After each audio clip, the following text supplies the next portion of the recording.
Thank you very much.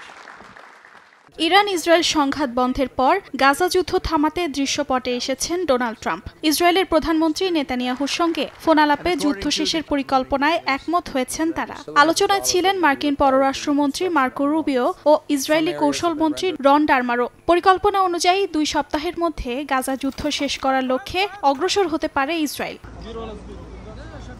সেই পরিকল্পনায় গাজা থেকে হামাসকে বিতাড়িত করে 4টি আরব দেশের যৌথ শাসনের প্রস্তাবও রয়েছে। তালিকায় আছে সংযুক্ত আরব আমিরাত ও মিশর। বাকি 2টি দেশের নাম প্রকাশ করা হয়নি। একই সঙ্গে গাজা পুনর্গঠনের অংশ হিসেবে যেসব ফিলিস্তিনি অভিবাসন চাইবেন তাদের গ্রহণ করবে একাধিক দেশ।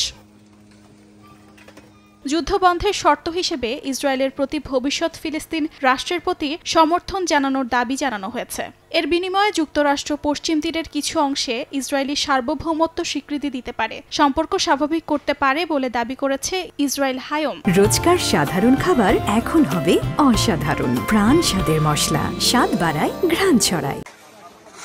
তবে এই পরিকল্পনার আরেকটি অন্ধকার দিক নিয়েও আলোচনা চলছে। নেতানিয়াহুর দুর্নীতি মামলা বন্ধের বিনিময়ে যুদ্ধ থামানোর চুক্তি। ট্রাম্পের সোশ্যাল পোস্টকে পাবলিক ওপিনিয়ন প্রস্তুত করার অংশ হিসেবে দেখছেন ইসরায়েলি কর্মকর্তারা। এমনকি ফ্রেঞ্চ লয়ের মতো আইন এনে প্রধানমন্ত্রীর থাকাকালীন বিচারের বাধা তৈরি অথবা প্রেসিডেন্টের ক্ষমার কথাও ভাবছেন নেতানিয়াহুর জোট।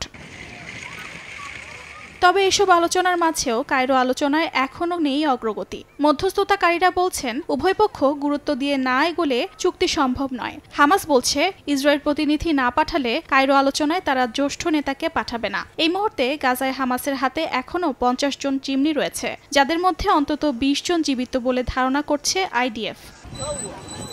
অর্জিতা শাহজিন, সময় সংবাদ।